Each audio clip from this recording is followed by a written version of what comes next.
কলিযুগে সংসার ধর্ম বড় ধর্ম বাবা, সংসার করতে হবে, সংসার বজায় রেখে তোমার কৃষ্ণ ভজন করতে হবে, তবেই তুমি বড় ভক্ত হবে। ওরে কলির জ্ঞানন্ধজি তোদের কাছে আমার নিবেদন রইল, সারাদিন চলে যা, সারাদিনের মধ্যে একটুখানি আমার চরণে বসে, 24টা ঘন্টার মধ্যে একটু শুধু আমার চরণে বসে যদি একজন ভক্ত নয়ন জলে বুকু ভাসায়, যদি একজন ভক্ত বলতে পারি কৃষ্ণ তোমারে খোলামে বলে, আমার ভগবান বলে পৃথিবীর যেখানে থাকি না কেন সেই ভক্তের দুয়ারে এসে আমি দাঁড়াই যাই। আমরা জানি কিন্তু সবাই, কিন্তু জেনে বাবা না জানার ভান করি, তাই না? ভগবান যে কি বস্তু সেটা আমার পরম বৈষ্ণব বাবা ভোলানাথ আর জগৎজননী মা দুর্গাও বুঝতে পারেনি।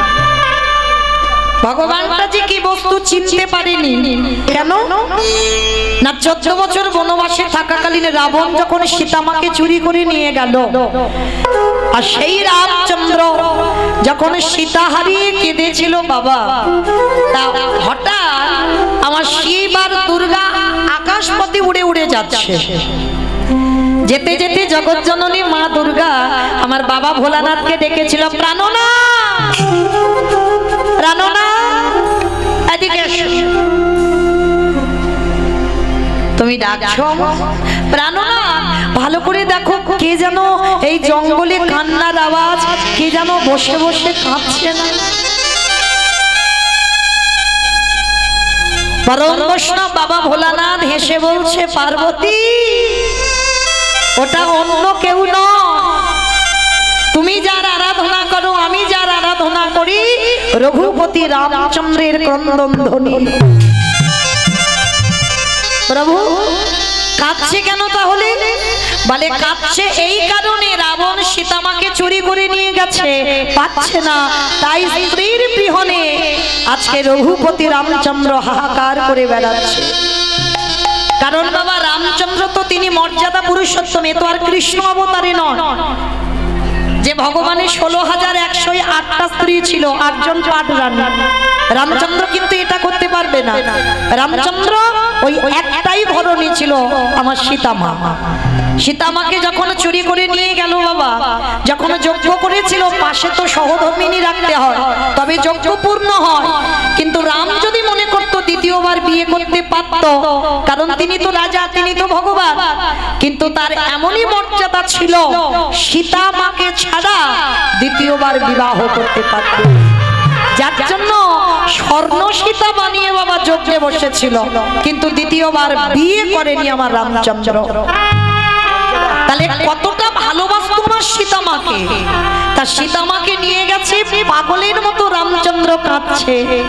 আর এই সুযোগে জগৎজননী মা দুর্গা মনে মনে ভাবছে, প্রভু আমার বহুদিনের মনের আশা, আমি একটিবার তোমাকে পুত্র স্নেহে আমি আমার হৃদয়ে ধরতে চাই, একবার তোমাকে হৃদয়ে ধরে আমার মাতৃত্বটা যেন জুড়িয়ে যায়, আমার বহুদিনের আশা। তা বাবা ভোলানাথকে বলছে, মা পার্বতী প্রাণনাথ এই মুহূর্তে আমি একটা ছলনা করব। কি ছলনা? বলে আমি একটা মায়া সীতা তৈরি হব, মানে জগৎজননী মহামায়া সীতার রূপ ধারণ করবে, আর সীতার রূপ ধারণ করে আমার রামচন্দ্রের সামনে গিয়ে দাঁড়াবে। পরম বৈষ্ণব বাবা ভোলানাথ বলছে, পার্বতী তোমার কি মাথা খারাপ? তুমি জানো না ও কি আর আমরা কি? আর তুমি কার সঙ্গে চালাকি করতে যাচ্ছ? মানুষ মানুষকে ঠকায়, মানুষ মানুষের সঙ্গে চালাকি করে, কিন্তু ভগবানের সঙ্গে চালাকি নয়। আচ্ছা বাবা, এই যে আপনারা আমরা তো ভগবানের আরাধনা করি, কিন্তু ভগবান কার আরাধনা করে পারবেন বলতে? সে আবার যেমন তেমন ভক্ত নয় বাবা, আমাদের মতো ভক্ত হলে হবে নাকি? আমাদের মানে আপনাদের কাউকে বলছি না, আমি আমার সম্প্রদায়। সে ভক্তটা কে জানো? আজকে যার পুজো উপলক্ষে কত মায়েরা বাবার মাথায় জল দিচ্ছ। আমরা করি কৃষ্ণ উপাসনা, আর কৃষ্ণ করে পরম বৈষ্ণব বাবা ভোলানাথের উপাসনা। তাই একটা কথা মনে রাখতে হবে বাবা, আমরা হিন্দু ধর্মের মানুষ, আমরা সনাতন ধর্মের মানুষ, শুধু কয়েকজন নয়, প্রত্যেকের কর্তব্য এই শিব চতুর্দশী ব্রত উপবাস করা। কেন? একটা কথা বলে যাই বাবা, সরাসরি ভগবানের কৃপা অত সোজা নয়, কারণ আমরা সেই সৌভাগ্য অর্জন করিনি যে আমরা সরাসরি ভগবানের কৃপা পেয়ে যাব। ভগবানের কৃপা পেতে গেলে ভগবান বারবার বলছে, আমি সবথেকে যাকে ভালোবাসি আগে তার চরণ আশ্রয় করো। এই যে আমার বাবা ঠাকুররা বললেন, ভগবান যার চরণ আশ্রয় করে আছে তিনি তো ভক্ত। আর পৃথিবীর মাটিতে, ত্রিলোকের মাটিতে সবথেকে বড় বৈষ্ণব যদি হয় একজন, তিনি হলেন বাবা ভোলানাথ। আর যদি বাবা তার নাম তো আশুতোষ, একটা বেলপাতার বাতাসা, একটু দুধ গঙ্গা জল মাথায় ঢেলে দাও, দিলেই বাবা তিনি সন্তুষ্ট হয়ে যাবে।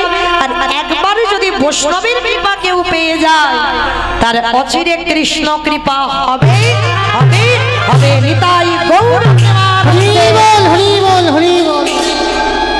তো বাবা যারা আজকে শৈব তারা তো করেছেন, তো আমাদের বৈষ্ণব মতে কালকে যারা করবেন তাদের চরণে আমার মতো অধম কীর্তনিয়া কোটি কোটি ধন্যবাদ প্রণাম।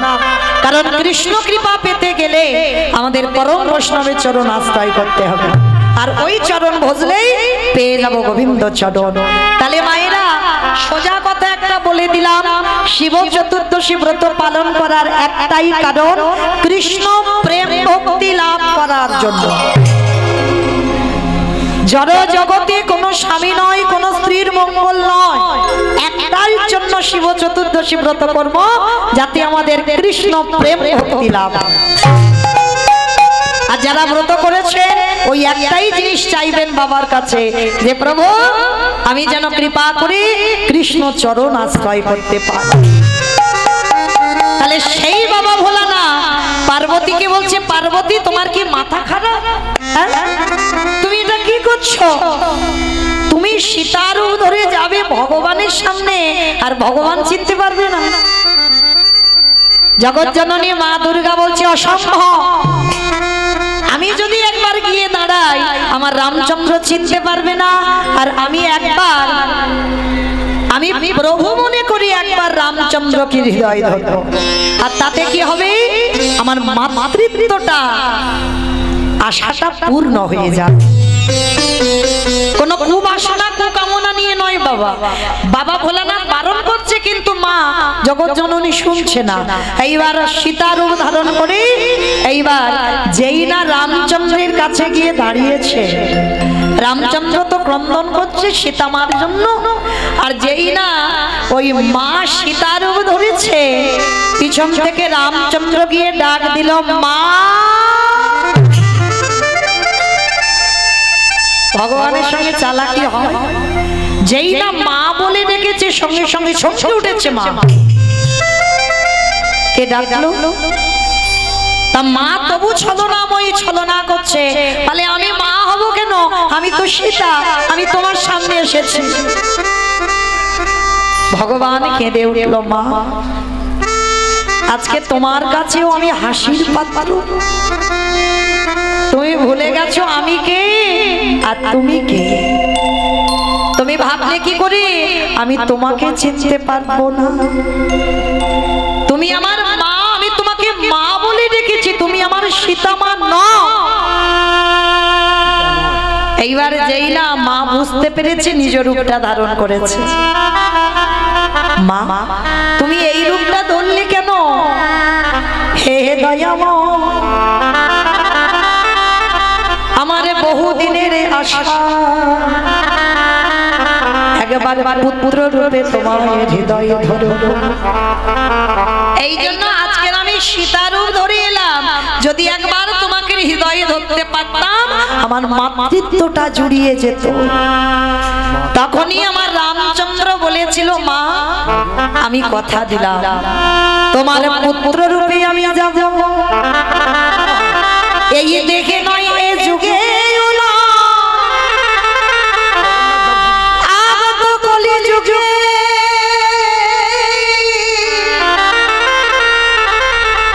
ওই ভোলানাথ হবে সীতা। আর মা সেই দিন তোমার নাম হবে সীতা। কলি যুগে ওই অদ্বৈত আচার্যের ঘরণী হবে, তোমার নাম হবে সীতা। আর ওই সীতা নাম অনুসারে পরম বৈষ্ণব ভোলানাথের কলি যুগে নাম হবে সীতা নাম। আমি এই আশীর্বাদ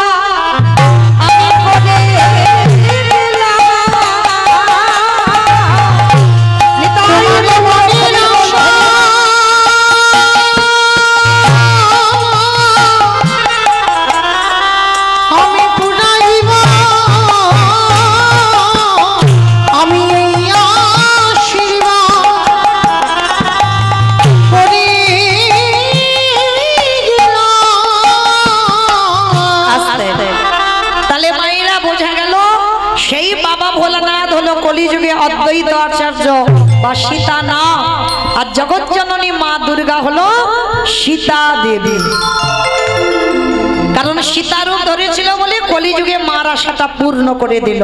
তাহলে এই যে সাগরের সেতু বন্ধন করে যে আমার রঘুপতি রামচন্দ্র যাবে সীতামাকে আনতে, যে রাবণের কাছে গিয়ে যে রামচন্দ্র জয়লাভ করবে, ভগবান হয়ে বাবা নিজে ভয় পাচ্ছে যে সীতামাকে চুরি করে নিজে নিয়ে গেল রাবণ, আমি ফেরাতে পারবো তো? রামচন্দ্রের মনে ভয়। তখনই বাবা রামচন্দ্রকে আদেশ দেওয়া হয়েছিল সীতামাকে আনতে তখনই পারবে, ওই রাবণের সঙ্গে যুদ্ধ করে জয়ী তখনই হতে পারবে যদি রামচন্দ্র এই বিজয়া একাদশীর উপবাস করতে পারে। এই একাদশীর উপবাসটা কিভাবে করেছিল দেখো রঘুপতি রামচন্দ্র। এই রামচন্দ্র বাবা একাদশীর আগের দিন একটা মাটির ঘর, স্বর্ণ নয়, রূপ নয়, তামা নয়, স্টিল নয়, মাটির ঘর একটা আম্রপত্র দিয়ে প্রতিষ্ঠিত করেছিল। আর তার উপরে একটা স্বর্ণ নারায়ণের মূর্তি প্রতিষ্ঠা করেছিল। আর ওই নারায়ণের মূর্তি প্রতিষ্ঠা করে সারা রাত জাগরণ করে রঘুপতি রামচন্দ্র করেছিল বাবা একাদশীর উপবাস। কেন? শুধু সীতামাকে উদ্ধার করবে বলে। লঙ্কাতে গিয়ে যাকে রাবণের সঙ্গে যুদ্ধ করে রামচন্দ্র জয়ী হতে পারে, তার জন্য ভগবানকে একাদশী করতে হলো। শুধু একাদশীর উপবাস করলো না, সারা রাত্র জাগরণ করে নারায়ণের আরাধনা করলো, নারায়ণের উপাসনা করলো। পরের দিন ওই ঘট গঙ্গায় ভাসিয়ে আর ওই যে স্বর্ণ মূর্তিটা তৈরি করেছিল নারায়ণের মূর্তি, ওই মূর্তিটা একজন ব্রাহ্মণকে দান করতে হয়েছে। ব্রাহ্মণকে দান করতে হলো। তারপরেই তো হনুমান ভল্লুকের দল এরা সাগরে একটা করে পাথর ফেলছে, পাথর ভাসছে। শুধু এরা যে কষ্ট করেছে তা নয়, আরো পশু পাখিরা কষ্ট করেছিল বাবা। দেখবে একজনের পিঠে একটু হাত বিলানোর চিহ্ন আছে, দেখবে কে জানো? কাঠবিড়ালি। এই কাঠবিড়ালিও আমার সীতামাকে উদ্ধার করবার জন্য অনেক পরিশ্রম করেছিল। একটা ক্ষুদ্র প্রাণ, মানে কাঠবিড়ালি আমরা যারা দেখেছি কতটুকু প্রাণ বলে, তো যখন দেখছে রামচন্দ্র সীতা হারিয়ে খাচ্ছে, তখন বসে বসে কাঠবিড়ালি ভাবলো যে আমাদের ক্ষুদ্র প্রাণ, আমরা কি সীতামাকে উদ্ধারের জন্য কোনো কর্ম করতে পারবো না? তখনই ওই কাঠবিড়ালি কি করছে জানো? একবার করে ওই সাগরে গিয়ে ঝাঁপ দিচ্ছে, আর গায়ে তো পশমগুলো লেগে আছে জল, আর ছুটে এসে ওই বালির উপরে গড়াগড়ি যাচ্ছে। আর বালির উপরে গড়াগড়ি গিয়ে এইবার যেখানে হনুমান আর ভল্লুক একটা করে পাথর ফেলছে, সেইখানে কাঠবিড়ালি গিয়ে একবার করে গায়ে থেকে বালিগুলো ঝেড়ে ঝেড়ে দিচ্ছে। তাতে কি হলো? এই যে পাথরগুলো এই যে এক জায়গায় জয়েন করা হলো, ওর মাঝখানে বালিগুলো ঢুকে এরাও বাবা ভগবানের সেবার কাজে লাগলো। ভালো করে অনুভব করে দেখেন বাবা, আমরা মনুষ্য করে জন্ম নিলাম, আমাদের দুটো হাত দিয়েছে ভজন করবার জন্য, ভগবানের কর্ম করবার জন্য, আমাদের দুটো চরণ দিয়েছে যাতে ভগবানের তীর্থে যেতে পারি, কিন্তু আমরা পেয়েও বাবা হেলাই হারিয়ে দিয়েছি, ভগবানের কর্ম করতে পারছি না। আর এদের ক্ষুদ্র প্রাণ, এরা ভগবানের জন্য পাগল কর্ম করবার জন্য। তাহলে সেই অদ্বৈত আচার্য 12 বছর তুলসী ভাসিয়েছিল বাবা কৃষ্ণকে কলিযুগে ডাকবার জন্য, কিন্তু কৃষ্ণ যে আসবে, কিন্তু কত নম্বর গর্ভে আসবে বাবা সচিমার এইটা তো জানে না, যার জন্য পরপর সচিমার কোলে বাবা প্রথম 8টা কন্যা সন্তান হয়েছিল। আর যখনই 8টা কন্যা সন্তান হলো, কোনোটা 1 দিনের বাচ্চা, কোনোটা 5 দিনের, কোনোটা 10 দিনের, একটা একটা করে প্রণাম করে আর সচিমার কোলে বসে মারা যায়। নবম গর্ভে বিশ্বরূপ এলো, তাকেও প্রণাম করলো, 16 বছর বয়সে মাকে কাঁদিয়ে চলে গেল। এইবার 10ম গর্ভে নিমাই, আমাইরা এই জায়গাটা এবার একটু আস্বাদন করবেন। নিমাই যখন এলো না, সচিমার মনে ভয়, ওই অদ্বৈত যদি একবার আমার নিমাইকে প্রণাম করে, আমার নিমাইও থাকবে না, এই ভয়ে ভয়ে সব সময় থাকে, কিছুতে অদ্বৈতকে দেখতে দেয় না। কিন্তু বাবা তা বললে তো হবে না, দেখতে তো দিতেই হবে, কারণ নিমাই মনে মনে বলছে, মা এই গোটা জগতের মঙ্গলের জন্য আমাকে তো যেতেই হবে সন্ন্যাসী হয়ে,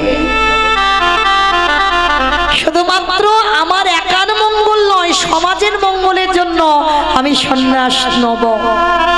তা এইবার আড়ালে নিমাইকে রেখে, শুধু আড়ালে নয় মা, সচিমা যখন ঘুমাতো না, ওই নিমাইয়ের কোমরে আঁচলটা বেঁধে ঘুমায়, যাতে নিমাই চলে না যায়। আমাইরা আমাদের ছেলে মেয়েরা মাঝে মাঝে দুষ্টুমি করে না, মারা যদি একলা সংসার হয়, ওই দরজায় জানালায় ছেলেকে দড়ি দিয়ে বেঁধে মা সারাদিন কাজ করে। আর নিমাই ছোটবেলায় এত দুষ্ট ছিল, মা যখন ঘুমাতো নিমাই চলে যাবে, ওই জন্য মা দড়িটা বেঁধে সচিমা ঘুমাতো। আজকে নিমাই মনে মনে চিন্তা করছে, মা আজকে তোমায় যেতেই হবে, আজকে তোমাকে ছেড়ে আমায় যেতেই হবে। এইবার মা ঘুমিয়ে আছে, একেবারে অচৈতন্য, অঘরে ঘুমাচ্ছে। আর ঠিক সেই সময় কি করেছে জানো, ওই অদ্বৈত আচার্য সুরধনী গঙ্গার তীরে বসে আছে, আর আমার নিমাই মার কোলের কাছ থেকে গুটি গুটি করে উঠে একেবারে ছুটতে ছুটতে সুরধনী গঙ্গায় গেল।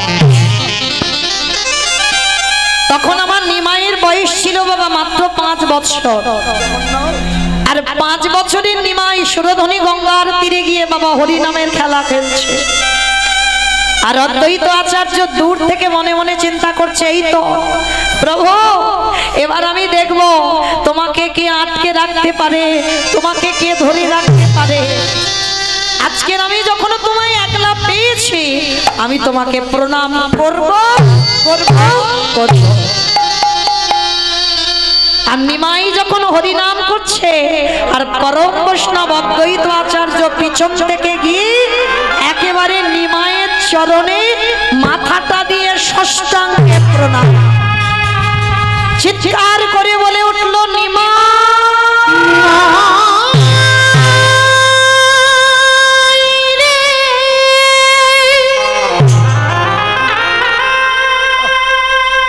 তুই নাকি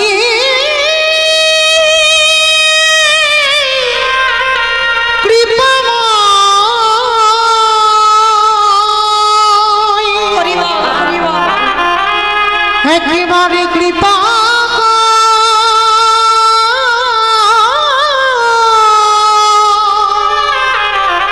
ওরে নিমাই রে,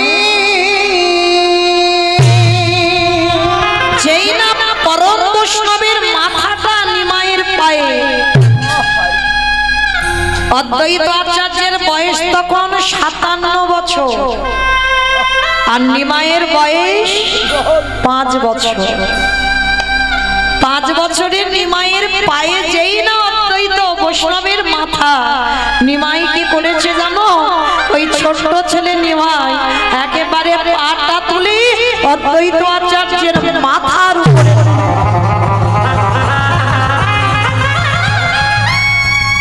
আর জানতে বাকি থাকে বাবাকে ভগবান। 8টা মেয়েকে প্রণাম করলো, মার কোলে বসে মরে গেল। বড় ছেলেটাকে প্রণাম করলো, 16 বছর বয়সে চলে গেল। আর ছোট ছেলেটাকে প্রণাম করতে ওইটুকু বাচ্চা পাটা তুলে আমার মাথার উপরে তুলে দিল। তাহলে এ তো অন্য কেউ নয়, কারণ আমি এমন একজন ব্যক্তি। ছোটবেলায় এই অদ্বৈত আচার্য নবদ্বীপে বাবা এক জগৎজননী মায়ের মন্দির ছিল, আর মায়ের হাত ধরে ছোটবেলায় কমলাক্ষ গিয়েছিল নবদ্বীপে। আর নবদ্বীপে যখন গেল না, নাভাদেবী বারবার বলছে কমলাক্ষ একবার মাকে প্রণাম কর, মানে কালী মন্দির। কমলাক্ষকে বলছে একবার মাকে প্রণাম কর। কমলাক্ষ বলছে ও মা, আমি প্রণাম করতে পারবো না, কারণ আমি যদি প্রণাম করি তাহলে এক্ষুনি মূর্তিটা দ্বিখণ্ডিত হয়ে যাবে। এইটুকু বয়সে তুই মনে করিস কি খুব বড় ভক্ত হয়ে গেছিস? তুই মূর্তিকে প্রণাম করলে মূর্তি ভেঙে যাবে। আমি সত্যি কিন্তু বলছি, আমি যদি প্রণাম করি মূর্তি থাকবে না, এক্ষুনি ভেঙে যাবে। আমাকে এরা কি কেউ জানে যে কাকে গর্ভে ধরেছে? যদি জানতো তাহলে কি এই কথা বলতে পারতো? জানে না বলেই তো আজকের এই কথাটা বলবো।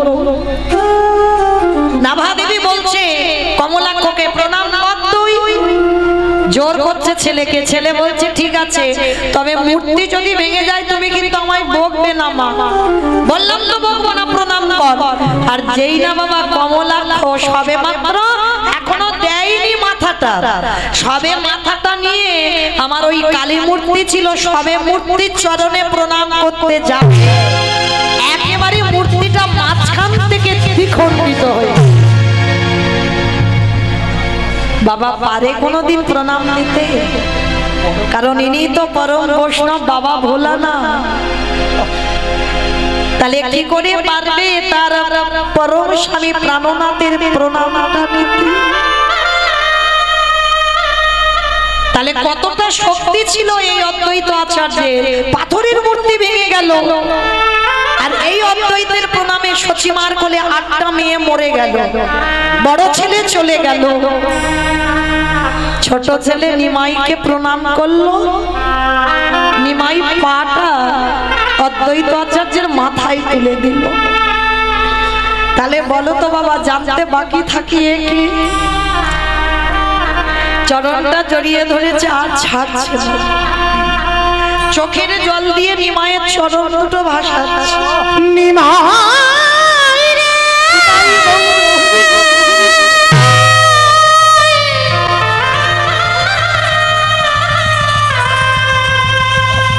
ওরে করুণা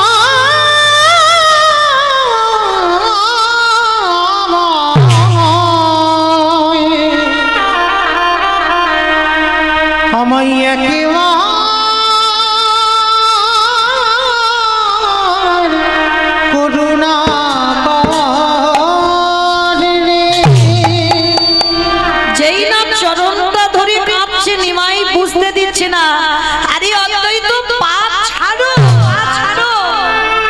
কিছুতে ছাড়ছে না। প্রভু আমি জানি তুমি কে। আরে বাবা আমি কে? তুমি এমন করছো কেন? পা ছেড়ে দাও, পা ছেড়ে। কিছুতেই পা ছাড়ছে। আরে কি ভগবান থাকতে পারে? ভক্ত যদি একেবারে গায়ে মনোবাবাকে কাঁদিতে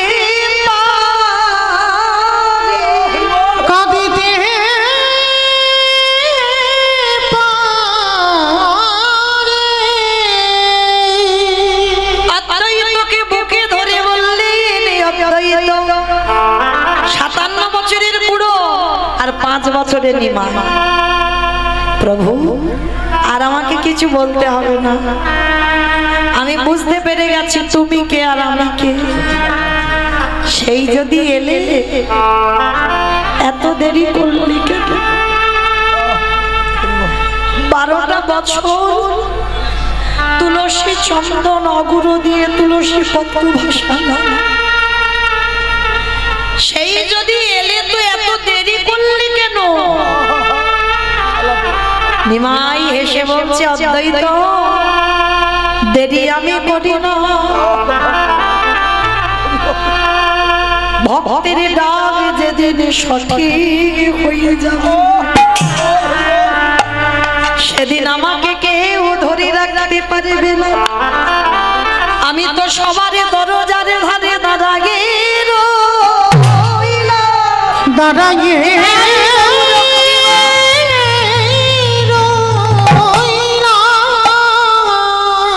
যদি আগে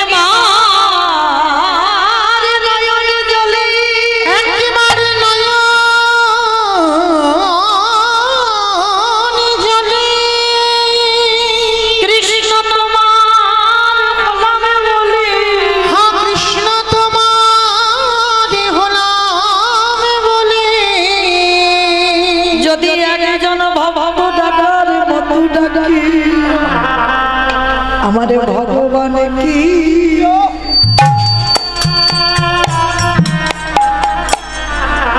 বল রহিতে হে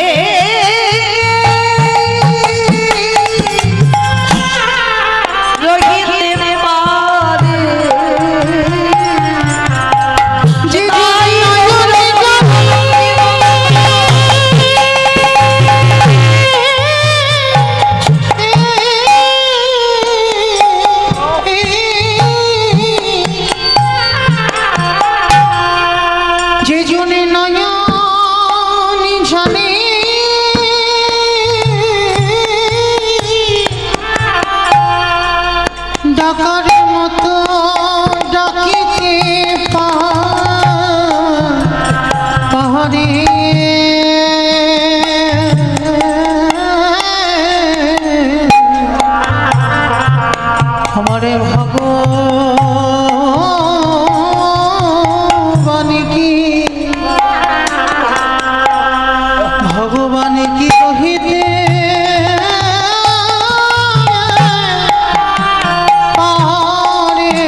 মন্দিরে থাকি না, আমি কোনোদিন তীর্থে থাকি না, আমি তীর্থে থাকি না,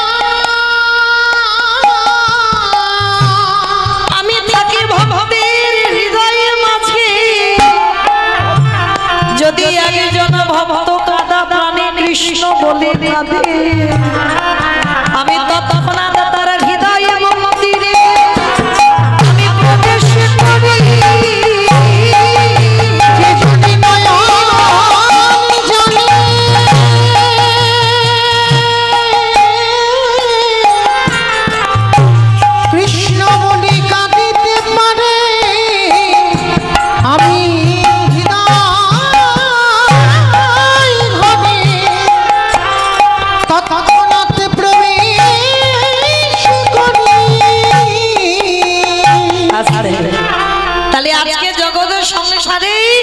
যেই না অদ্বৈত আচার্য কাঁদছে, নিমাই বলছে কেঁদো না।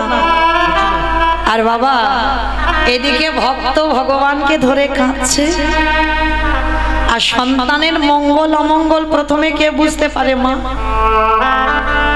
মা ভগবান তো ভক্ত রূপ ধরে এসেছে, ভক্ত ভাব অঙ্গীকার করে এসেছে, এদিকে ভক্ত ভগবানকে ধরে কাঁদছে, ওদিকে সচিমার মনটা কুগাইছে, আর আমার নিমাই থাকবে না। অদ্বৈত প্রণাম করেছে, চোখের জল পড়েছে, বুঝতে পেরে গেছে আর নিমাই থাকবে না।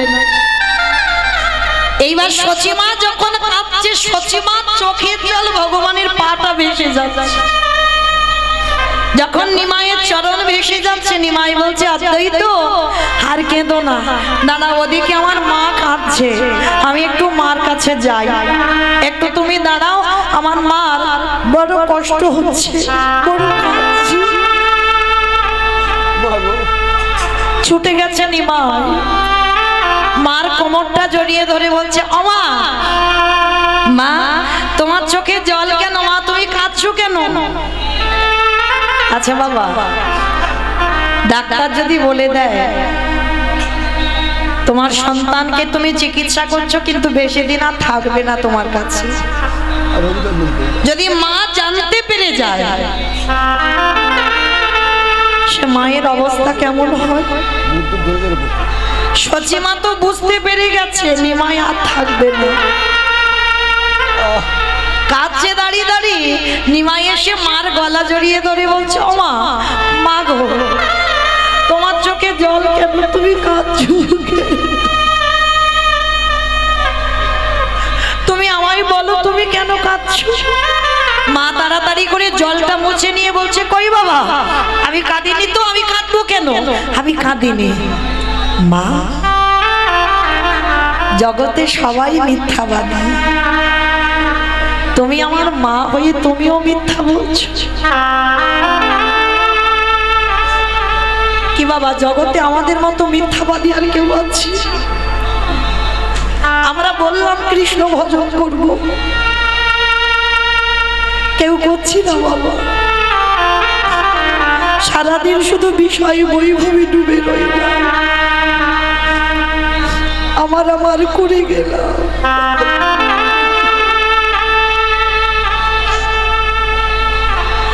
এই বিষয়ে বৈভব না বললে ভগবান যে নেবে না গো।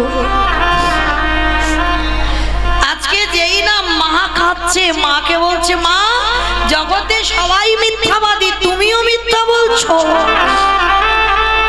বলে কেন রে নিমাই, আমি কি এমন মিথ্যা বলেছে? বলে মা আমি জানি তুমি কেন কাঁদছো। এইবার মা ঘুরিয়ে ধরেছে, নিমাই তুই যখন গোটা জগতের খবর রাখিস তাহলে তুই তোর মায়ের কান্নার খবরটাও তো রেখেছিস, তাহলে বলতো নিমাই আমি কেন কাঁদছি? তার নিমাই বলছে মা তুমি যে কেন কাঁদছো আমি বলবো, কিন্তু বললে তুমি সহ্য করতে পারবে তো? কারণ আমি তো জানি তোমার কাঁদার কারণটা কি, আমি বলবো তুমি নিতে পারবে তো? নিমাই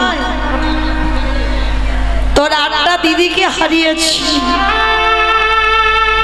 বড় দাদাকে হারিয়েছি, তোর বাবাকে হারিয়ে কেঁদে কেঁদে আমি পাষাণী হয়ে গেছি। আমার আর কোনো দুঃখতে দুঃখ মনে হয় না, কোনো শোকে আমার শোক মনে হয় না, আমার হৃদয়টা পাষাণের থেকে আরো কঠিন হয়ে গেছে। বল বাবা আজ আমি তোর মুখ থেকে শুনবো আজকে তুই আমি কেন কাঁদছি। তবে শোনো মা, আমার কথাটা শুনবার পর তোমার হৃদয়টা ভেঙে চৌচিরে হয়ে যাবে, তুমি শক্ত করে তোমার হৃদয়টা ধরে রেখো। তুমি কাঁদছো এই কারণে তুমি জানতে পেরে গেছো যেদিন তোমার নিমাইয়ের 24 বছর বয়স হবে সেদিন তোমার নিমাই সারা নদিয়াবাসীকে কাঁদিয়ে তোমাকে কাঁদিয়ে চির জনমের মতো হয়ে যাবে সর্বত্যাগী সন্ন্যাসী। নিতাই গৌর হরি বল হরি বল। যেই না বলল সর্বত্যাগী সন্ন্যাসী, সঙ্গে সঙ্গে নিমাই বলল তবে মা আমি কথা দিলাম, তুমি না বললে তো আমি যাব না, তুমি যেদিন বলবে নিমাই তুই চলে যাবি সেদিন চলে যাব, তার আগে জগতে আমার কেউ কোথাও পাঠাতে পারবে না। আর তবে মা আমি যাব বটে, আমার যাওয়ার পর আমি 3টে জায়গায় সর্বদাই থাকবো। কোথায় জানো? ওই রাঘবের আলয়ে, ওই নিত্যানন্দ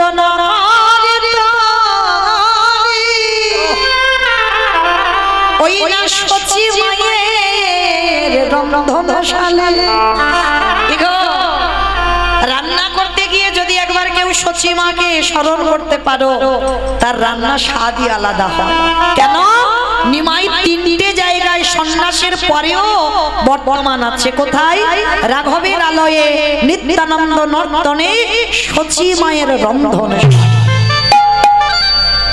তা এইবার নিমাই বলছে, ওমা তুমি কেঁদো না, আমি কথা দিলাম তুমি বললে আমি তবে যাব। কিন্তু বাবা আপনারা আমরা তো সবাই জানি সেই নিমাই 24 বছর বয়সে সন্ন্যাসী হয়ে গেল। তাহলে ভালো করে বিচার করে দেখে, আমরা একটা সন্তান হারিয়ে পাগলিনী হয়ে যায়। আর সচিমার দশাটা কি গো? প্রথমে 8টা মেয়ে চলে গেল, দ্বিতীয়বারে বড় ছেলেটা চলে গেল, আবার ছোট ছেলেটাও চলে গেল। তাহলে কেমন মা অপরাধ করেছিল? নিশ্চয়ই তো বাবা কোনো অপরাধ ছিল, যার জন্য মায়ের এই দশা। অপরাধটা কি জানো? এই অপরাধের কথা শুনতে গেলে বাবা আমাদের যেতে হবে একটুখানি সেই ত্রেতা যুগে রঘুপতি রামচন্দ্রের অবতার, যার জন্য সচিমা কলিযুগে বসে বসে কাঁদছে অতগুলো ছেলে মেয়ে হারিয়ে। তাহলে অপরাধটা করেছিল কবে? শুনে নাও বাবা, যেদিন রামচন্দ্র গেল 14 বছর বনবাস। আচ্ছা বলেন তো মা, 15 বছর হলো না, 10 বছর হলো না, 13 বছর হলো না, একেবারে 14 বছর কেন হলো? কইকেয়ী মা কি স্বামীর কাছে বলতে পারতো না যে আমার রাম 10 বছর বনে যাক, 13 বছর বনে যাক, 12 বছর যাক, 15 বছর যাক, 14 বছর বললো কেন?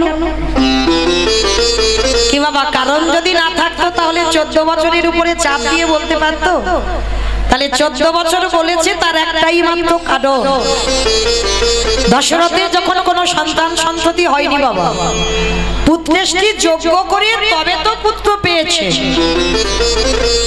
যজ্ঞের চারু পান করে, মানে যজ্ঞের চারু মানে পরমান্ন পান করেছিল, পরমান্ন সেবা করে এই রাম লক্ষ্মণ ভরত শত্রুঘ্নের জন্ম হয়েছিল। কিন্তু এর আগে দশরথ একটা অভিশাপগ্রস্ত ছিল, মানে গোটা সূর্য বংশে একটা অভিশাপ দেওয়া ছিল যে এই সূর্য বংশে যদি কোনো সন্তান জন্ম নেয় আর সে যদি 25 বছরের আগে রাজ সিংহাসনে বসে তৎক্ষণাৎ তার অপঘাতে মৃত্যু হবে। অভিশাপ দিয়ে রেখেছিল। আর সেই অভিশাপটা শুনে দশরথ হেসে কথাটা উড়িয়ে দিয়েছিল, হায় হায় হায় হায়, কাকে অভিশাপ দিচ্ছ? আমার সূর্য বংশে তো কোনো বংশধরই নেই। পরে বাবা যজ্ঞ করে যখন রাম লক্ষ্মণ ভরত শত্রুঘ্নকে পেল আর ছেলেটাকে পেয়ে আনন্দে ভুলে গিয়েছিল বাবা দশরথ অভিশাপের কথা। কিন্তু মনে ছিল শুধু একজনে, সেটা হলো বাবা কইকেয়ী মা। মায়েরা একটা কথা বলি, যদি এখানে কেউ সৎ মা হয়ে আছো, যদি কেউ সৎ মা হয়েছ তো চেষ্টা করো মা যেন কইকেয়ী মার মতো সৎ মা হও। সৎ মা মানে কি? কথাতেই উত্তর বেরিয়ে যাচ্ছে, দেখেন সৎ মা, হৃদয় তার পবিত্র হবে, হৃদয় তার সৎ হবে। মনে রেখো মা, যে যার হৃদয়ে মাতৃত্ব থাকবে, শুধু নিজের ছেলেটা ছেলে আর অন্যের ছেলেটা ছেলে নয়, সেটা কোনোদিন মায়ের হৃদয়ে আসে না। যদি তুমি প্রকৃত মা হও, তোমাকে যদি কেউ মা বলে ডাকে, তুমি নিজের ছেলেকে যেমন চোখে দেখবে তার থেকে বাবা বেশি চোখে দেখতে হবে অন্যের ছেলেটাকে। কারণ নিজের ছেলের বেলায় যদি বাবা একটু কম দামি জামা কাপড় কিনে দাও, কিন্তু ওই সৎ ছেলের বেলা তোমাকে দামি জামা কাপড় দিতে হবে। নিজের ছেলে বললে বুঝবে, কারণ ওটা তুমি তার মা। তোমার ছেলেকে একটা ছোট বাটিতে খেতে দাও, আর অন্যের ছেলেকে বাবা বড় বাটিতে খেতে দিতে হবে। যদি তোমার চরিত্রটা এমন হয়, তাহলে তুমি কিঞ্চিত কইকেয়ী মার চরিত্র অর্জন করেছো। এই যে রাম রাজা হবে যখন রাজ্যে ঘোষণা হলো, কার কারোর মনে ছিল না মা কইকেয়ী মার মনে ছিল রাম যদি রাজা হয় আমার রামের মৃত্যু হয়ে যাবে। কারণ দশরথ তো ভুলে গেছিল অভিশাপের কথা, শুধু মনে ছিল আমার কইকেয়ী মা, আমার রাম যদি রাজা হয় আমার রামের মৃত্যু হবে। কারণ অভিশাপ আছে 25 বছরের আগে রাজা হওয়া যাবে না। তাহলে কি হবে?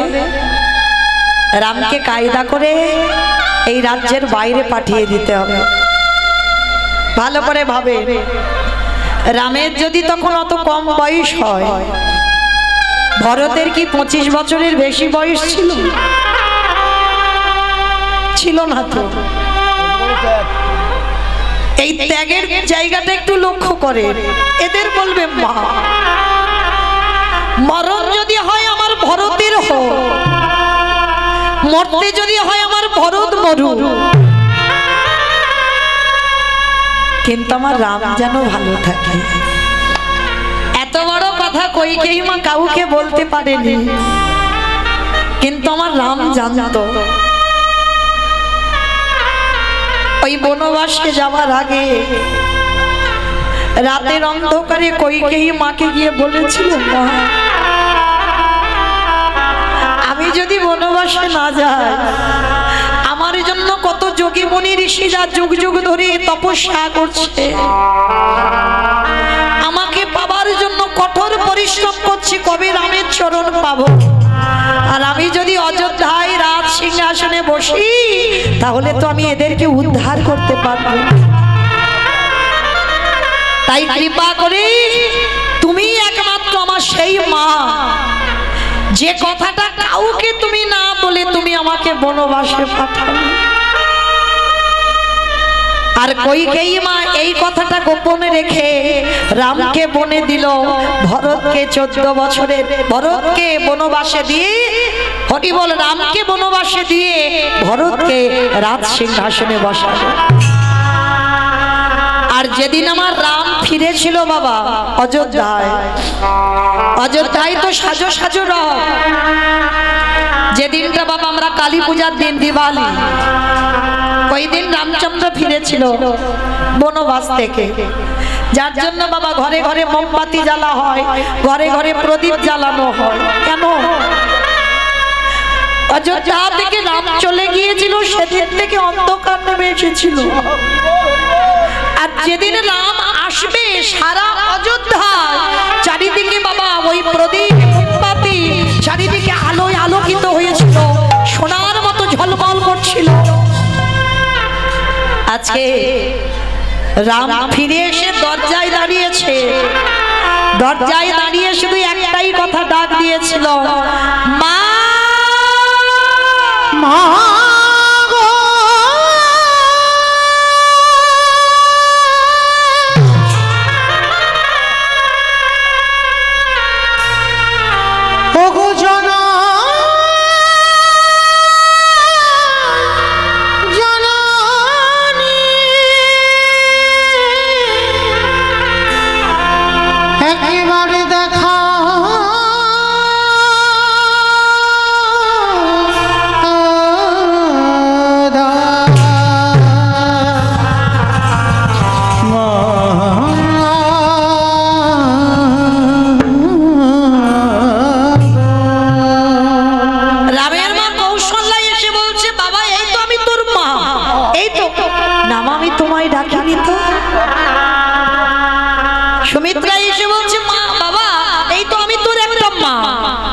আমি তোমায় ডাকিনি তো।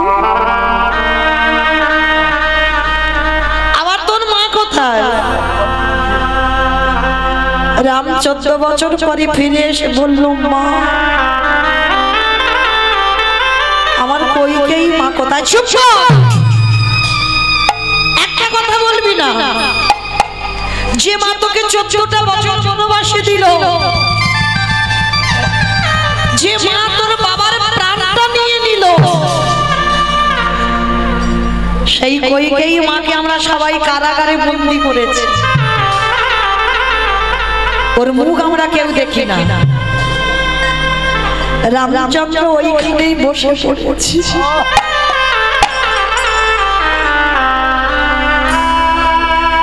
এটা কি করেছে তোমরা? আমার কইকেয়ী মাকে কারাগারে দিয়েছে। হ্যাঁ দিয়েছি, ওর মুখ আমরা কেউ দেখতে চাই না। আর ভরদর মাকে তো কবে ত্যাগ করে দিয়েছে, ওর মার মুখ দর্শন করে না, রামকে বনে দিয়েছে বলে। এত বড় ত্যাগ একবারও কাউকে বলিনি বাবা। আমি রামের মঙ্গলের জন্য রামকে বনে পাঠিয়েছি, একবারও কাউকে বলিনি। কইকেয়ী মা কেঁদে কেঁদে অন্ধ, কইকেয়ী মা শেষ পরিণতি দেখে।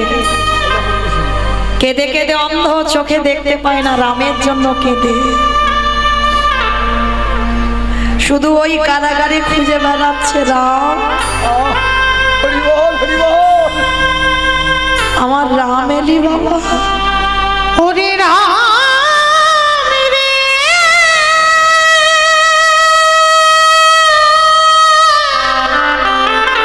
কতদিন আর কাঁদবো বলবো, কতদিন তোরে আশা পথে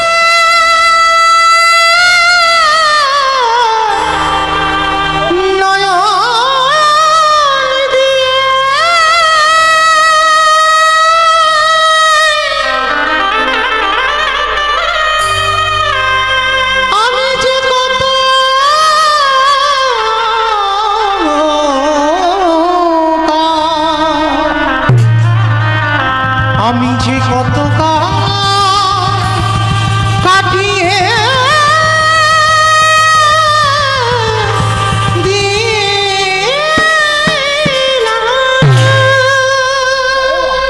কারাগারে খুঁজে বেড়াচ্ছে রাম। একবার আয় না বাবা, মরার আগে একবার অন্তত তোকে দেখে যাবো, যেতে পারি। চোখে দেখতে পাই না। রাম বনবাস থেকে ফিরে সবার প্রথমে কারাগারের দরজায় গিয়ে আছাড় খেয়ে রামের মাথাটা কইকেয়ী মার চরণে।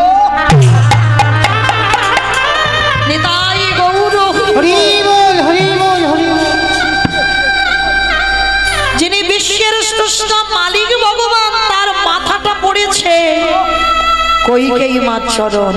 কে কে আমার পা দুটো জড়িয়ে ধরলি? কে সর্বাঙ্গে হাত বুলাচ্ছে, চোখে তো দেখতে পাচ্ছে না। রাম বলে উঠল, মাকে কে আমায় মা বলি ডাকলো? কে তুই? আমি তোর রাম, নয়ন জলে মায়া।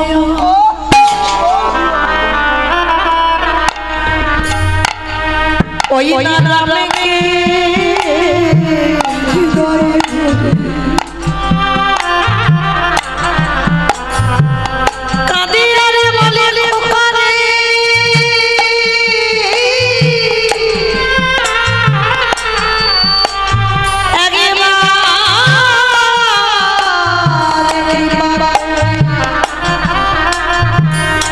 একবার করুণা করে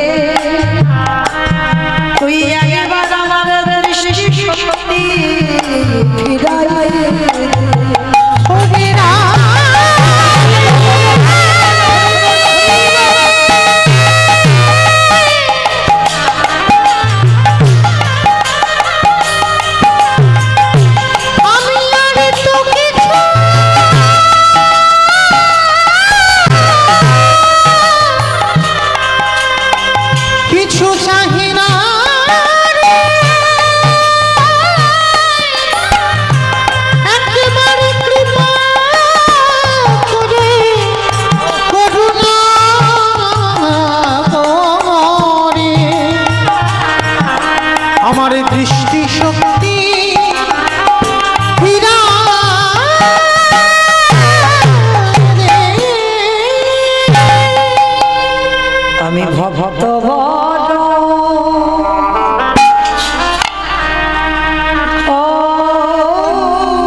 ভক্ত বড়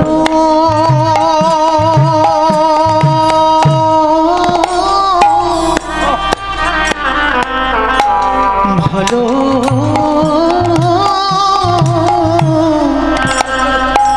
ভালোবাসি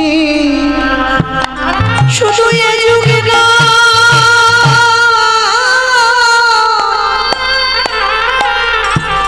প্রতি যুগে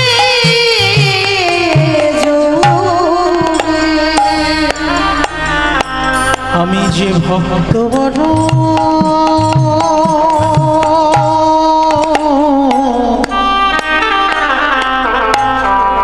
বড় ভালো ভালোবাসি যে করে আমার আশি তারে করে শোভনা তবু যদি না ছাড়ি আমার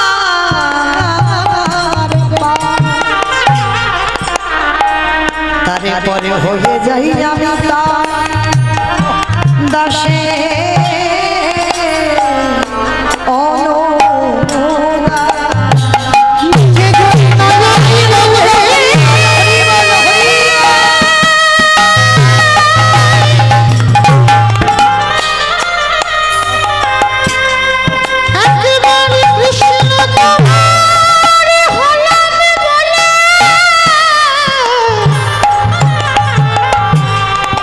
ডাকারের মতো করে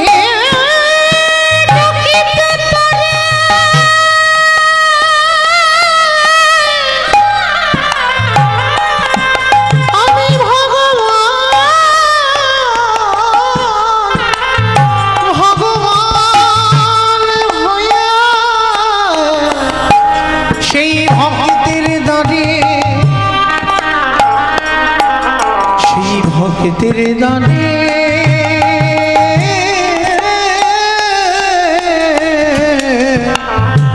বাধা পড়ি সেই কইকেই মা এত ভালোবাসতো আমার রামকে কিন্তু কৌশল্যা মার অভিশাপে রামকে পরের জন্মে কইকেই মার গর্ভেই আসতে হলো। যখন রাম বনে গেল কৌশল্যা কেঁদে অভিশাপ দিয়েছিল কইকেই আমি তো 14 বছর কাঁদবো তারপরে রামকে কোলে পাবো একদিনে যদি আমার রামকে আমি ভালোবেসে থাকি তোকে আমি অভিশাপ দিয়ে রাখলাম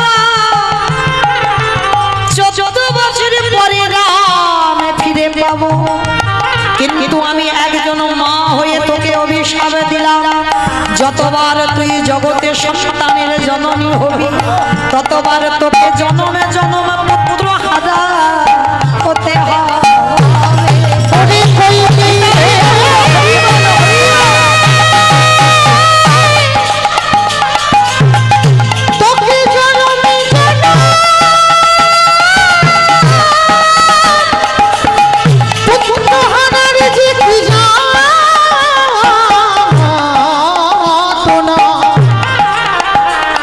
তোকে জনমে জনম বুঝে দিয়ে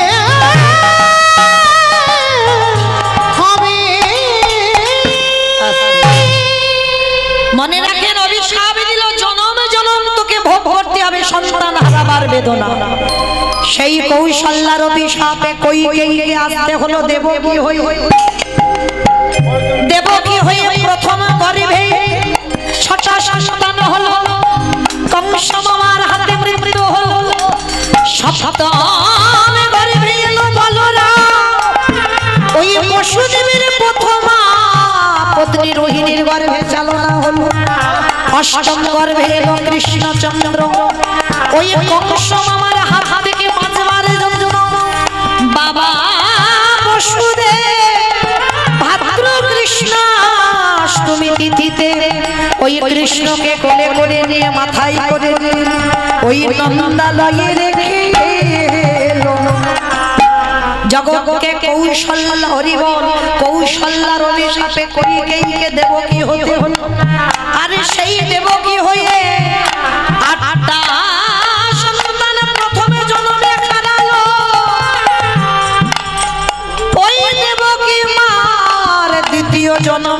গুন্ডিচা মা। গুন্ডিচা মা মানে ইন্দ্রদম্ন রাজা স্ত্রী, জগন্নাথ ধাম পুরী ধাম যে প্রতিষ্ঠা করেছিল ইন্দ্রদম্ন রাজা, ওরই স্ত্রী যার নাম হলো গুন্ডিচা। আর ওই গুন্ডিচা একটা নয়, দুটো নয়, তিনটে নয়, 10টা নয়, কটা? 18টা সন্তান হলো। যারা যাবেন দেখবেন 18টা ছেলে মাথার রক্ত দিয়ে 18 নালা হয়ে আছে। জগন্নাথ দেখলে হবে না, জগন্নাথ দেখতে গেলে আগে 18 নালা দেখতে হবে। 18 নালা দেখবার পর ওই যে জগন্নাথ ধামে গিয়ে গরুর ধ্বস্তম্ভ ওইটাকে প্রণাম করতে হবে, তারপরে তোমার জগন্নাথ দেখায় ফল মিলবে। তাহলে গুন্ডিচা 18টা সন্তান হলো, 18টা ছেলের রক্তেতে হলো 18 নালা। এবার দেখেন বাবা হিসাব করে রাখবেন, প্রথম জন্মে 8টা গেল দেবকী, দ্বিতীয় জন্মে গুন্ডিচা হয়ে 18টা সন্তান গেল। সেই গুন্ডিচা আমার তৃতীয় জন্ম হলো নদিয়ার মাটিতে, ওই নীলাম্বর চক্রবর্তীর কন্যা শশী ঠাকুরানী। শশী মায়ের প্রথম 8টা কন্যা সন্তান মারা গেল, যেটার কথা আগেই বললাম অদ্বৈতের প্রণামী। 8টা মেয়ে মরে গেল। বড় ছেলে বিশ্বরূপ সন্ন্যাসী হলো, ছোট ছেলে নিমাই এলো। ওই 24 বছর বয়সে শচী মাতাকে কাঁদিয়ে, বিষ্ণুপ্রিয়াকে কাঁদিয়ে, সারা নদীয়ার মানুষকে কাঁদিয়ে নিমায়া চললেন সন্ন্যাসী হয়ে। ওই কলির জীবকে বোঝাতে চাইল, কলির জীব আমি আমার মাকে ছেড়ে দিলাম না, আমি আমার রাধারানীকে ছেড়ে দিই নাই, আমি আমার নিজেকেও ছেড়ে দিই নাই। তাই জগতের কলির জীব তোদের পায়ে পড়ে বলে রাখি, ভজন যদি করতে হয় সকাল সকাল কৃষ্ণ চরণ আশ্রয় কলির জীব।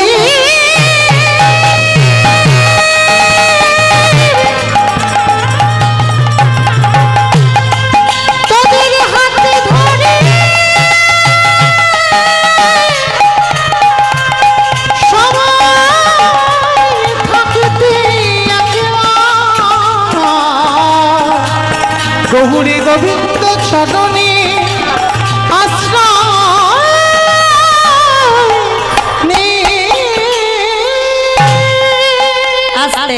তাহলে পরিষ্কার বোঝা গেল মা কৌশল্যার নন্দন রামকে 14 বছর বনে দেওয়ার অপরাধে সেই কৌশল্যার অভিশাপে প্রথম জন্মে দেবকী হয়ে 8টা গেল, দ্বিতীয় জন্মে গুন্ডিচা হয়ে 18টা গেল, তৃতীয় জন্মে শশী ঠাকুরানী হয়ে 10টা চলে গেল।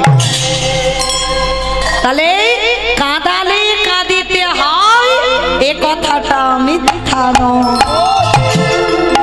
ব্যাংকে টাকা রাখলে বাবা যেমন সুদে আসলে বেড়ে যায়, যদি কেউ আমরা অজান্তে অপরাধ করে ফেলি সেটাও বাবা ব্যাংকের টাকার মতো সুদে আসলে বেড়ে যাবে যাবে যাবে। তাহলে যদি এই সাধু সঙ্গ করা যায়, ভক্ত সঙ্গ করা যায়, তাহলেই বাবা যদি কিঞ্চিত আমাদের খণ্ডন হয়। তবে ভজন করলে হবে না, কি করতে হবে? ভক্ত চরণ তলে গড়া গো দিদা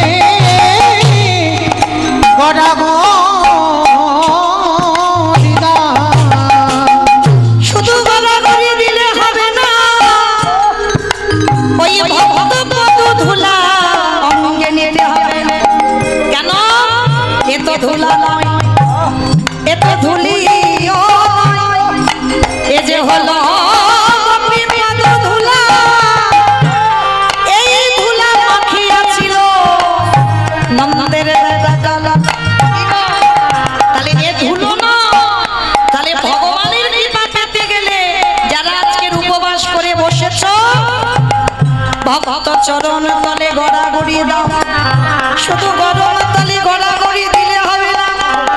ওই ভক্তের পদধূলা লয়ে আজ অঙ্গে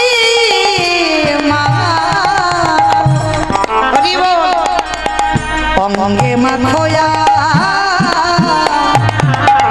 নয়ন জলে ভাসো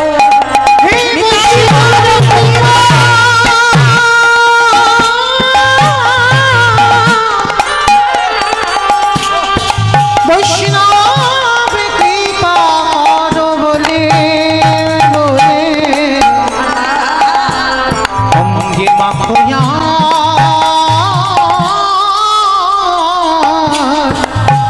নয়নে জলে ভাসো। তাহলে মাইরা পরিষ্কার আমাদের বোঝা গেল সেই যে অদ্বৈত আচার্যের আহ্বানে ব্রজেন্দ্র নন্দন কৃষ্ণ কলি কালের মাটিতে এলো। আর শুধু একা নয়, আর একজনকে সাথে করে নিয়েছে সেখানে জানো, নিতাই যারে দেখে তারে বলে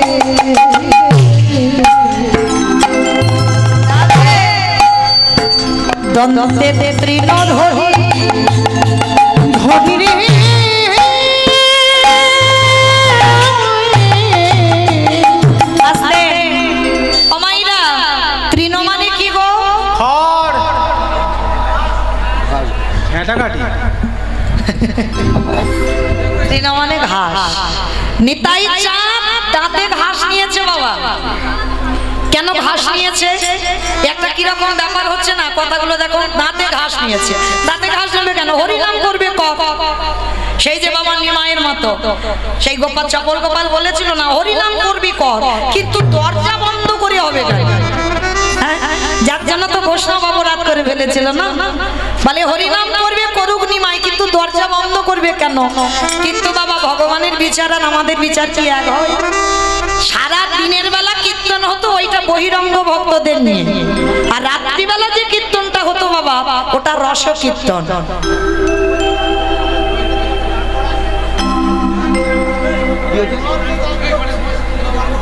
কোথায় বাড়ি তোমার? আস্তে আস্তে আস্তে শুনেছো? বেশ এখানে করে না, কোথায় ছিল তুমি? আস্তে আস্তে আস্তে তুমি শোনোনি, বলে শোনো।